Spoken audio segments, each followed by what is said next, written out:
छोट छोट कथारे रागी जिबा एवं रागिगला परे मन भितर गोटे जिद धरी बसिबा एसबु आम पाई केबे भी भल होई न थाए।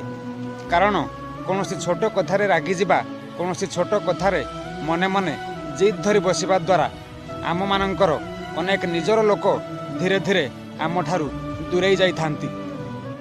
किए आपणकर निजर आउ किए आपणकर पर ए कथा आपण जानिबे केमती। सबुबेले सीधा कथा कहतु, सबुबेले सत कहतु, आ जहाँ को जहाँ कहिबार अछि सीधा तारी मुह उपरे ही कहतु।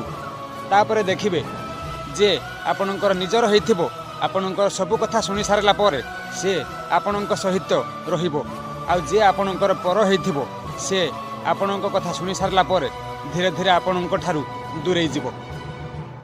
जीवन रे काहाठारू सम्मान मिलू किंबा काहाठारू अपमान मिलू यही दुईटी जाक आम जीवन पाई भल होइथाए। कारण जदि आमको सम्मान मिले ताहले सही सम्मान आमको आगको जीवा पाई प्रेरणा देई थाए, आ जदि काहाठारू आमको अपमान मिले ताहले सही अपमान आमको कौनसी खराब रास्तारू भल रास्तारू आसीबा पाई शिक्षा देई थाए।